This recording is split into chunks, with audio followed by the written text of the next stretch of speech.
श्री रामकृष्ण वचनामृत के आज के इस प्रसंग में ये बताया जाएगा कि श्री रामकृष्ण वचनामृत इस पाठ की आवश्यकता क्यों है। जैसा कि आप जानते हैं कि प्रति सप्ताह ये श्री रामकृष्ण वचनामृत का पाठ किया जाता है और इसके लिए एक उदाहरण से ये बात स्पष्ट रूप से समझी जा सकती है। आपने सागर देखा होगा, समुद्र।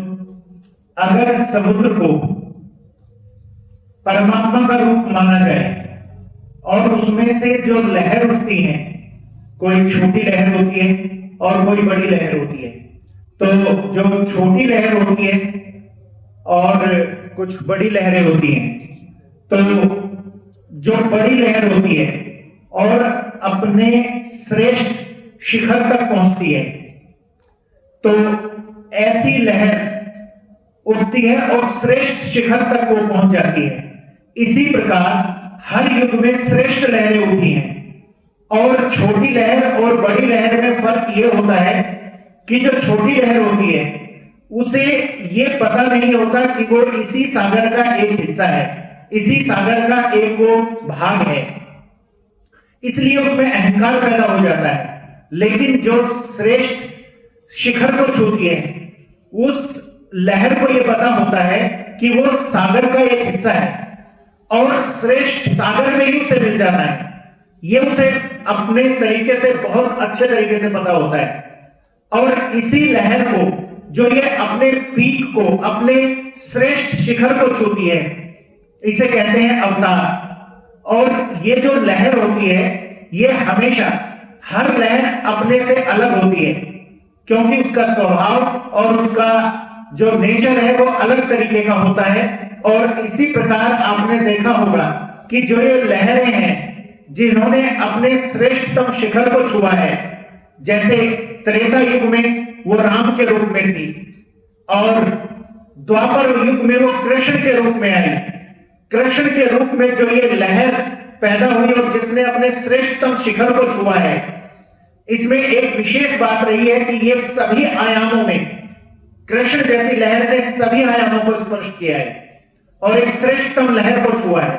इसी प्रकार वर्तमान युग में ये लहर श्री रामकृष्ण देव के रूप में पैदा हुई और श्री रामकृष्ण देव के रूप में श्रेष्ठतम शिखर को छुआ है, जो एक साधारण से व्यक्तित्व की तरह इस दुनिया में इस लहर ने बहुत ऊंची अवस्था को प्राप्त किया और श्रेष्ठतम जो रहा उनके जीवन में, वो उन्होंने बहुत सही तरीके से और बहुत साधारण उदाहरण के द्वारा अपनी बात को कहा है और लोगों को समझाने का प्रयास किया है। उस समय के सभी समाज सुधारक, केशव चंद्र सेन हो या मास्टर महाशय हो, ईश्वर चंद्र विद्यासागर हो, उन सभी ने उनसे ज्ञान प्राप्त किया। और स्वामी विवेकानंद ने, जिनके अंदर विशेष ज्ञान पिपासा थी और ईश्वर दर्शन की विशेष उनके अंदर इच्छा थी, उसका उन्होंने रामकृष्ण देव के सानिध्य में रहकर उन्होंने ईश्वर दर्शन किया। इसलिए बहुत साधारण तरीके से और बहुत साधारण ढंग से उन्होंने अपनी बात अलग अलग तरीके से कही है और ईश्वर के संबंध में बताई है, जो कि सभी बातें रामकृष्ण वचनामृत में संग्रहित हैं। और इसीलिए रामकृष्ण वचनामृत का पाठ किया जाता है, ताकि बिल्कुल साधारण तरीके से और उस बात को सिंपल तरीके से समझा जा सके। तो अब रामकृष्ण वचनामृत में आज का पाठ।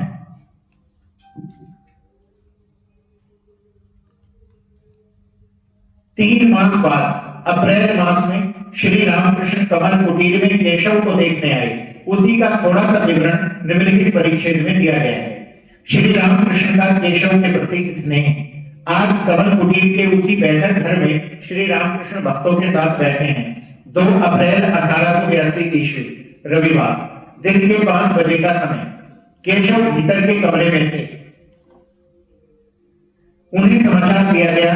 कमीज पहनकर और चद्दर ओढ़कर उन्होंने आकर प्रणाम किया। उनके भक्त मित्र कालीनाथ बसु रुग्ण हैं।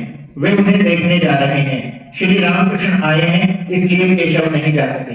श्री रामकृष्ण कह रहे हैं, तुम्हें बहुत काम रहता है, फिर अखबार में भी लिखना पड़ता है, वहां जाने का अवसर नहीं रहता, इसलिए मैं ही तुम्हें देखने आ गया हूं। तुम्हारी तबीयत ठीक नहीं है। यह जानकर नारियल शक्कर की मन्नत मानी थी। माँ से कहा, माँ यदि केशव को कुछ हो जाए तो फिर कलकत्ता जाकर किससे बात करूंगा। श्री प्रताप आदि ब्रह्म भक्तों के साथ श्री रामकृष्ण वार्तालाप कर रहे हैं।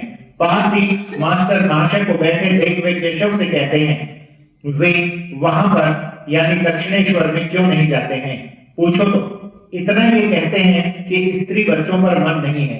1 मास से कुछ अधिक समय हुआ मास्टर श्री रामकृष्ण के पास आया जाया करते हैं।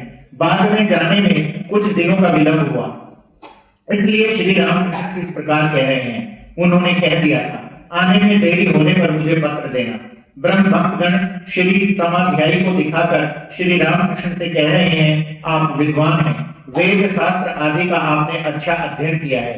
श्री रामकृष्ण कह रहे हैं, हाँ, इनकी आंखों में से इनका भीतरी बात दिखाई दे रहा है, ठीक जैसे खिड़की की कांच में से घर के भीतर की चीजें दिखाई देती हैं। श्री त्रैलोक के गाना गा रहे हैं, गाना हो रहा है। इतने में ही संध्या का दिया जलाया गया। गाना सुनते सुनते श्री रामकृष्ण एकाएक खड़े हो गए और मां का नाम लेते लेते समाधि मग्न हो गए।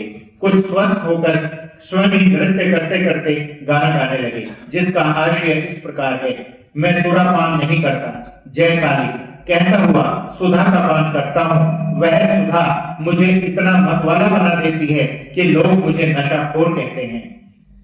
गुरुजी का दिया हुआ गुड़ लेकर उसमें प्रवृत्ति का मसाला मिलाकर ज्ञान रूपी कला उससे शराब बनाता है और मेरा मतवाला मन उसे मूल मंत्र रूपी बोतल में से पी जाता है। पीने के पहले तारा कहकर मैं उसे शुद्ध कर देता हूँ। राम प्रसाद कहता है कि ऐसी शराब पीने पर धर्म अर्थादि चतुर्वर्ग की प्राप्ति होती है। श्री केशव को श्री रामकृष्ण स्नेहपूर्ण नेत्रों से देख रहे हैं, मानो अपने निधि हैं और मानो भयभीत हो रहे हैं कि कहीं केशव दूसरे के अर्थात संसार के न बन जाए। उनकी ओर ताकते हुए श्री रामकृष्ण ने फिर गाना प्रारंभ किया, जिसका भावार्थ इस प्रकार का है, बात करने से भी डरती हूँ, न करने से भी डरती हूँ। हे राधे, मन में संदेह होता है कि कहीं तुम जैसी निधि को गंवा न बैठूं।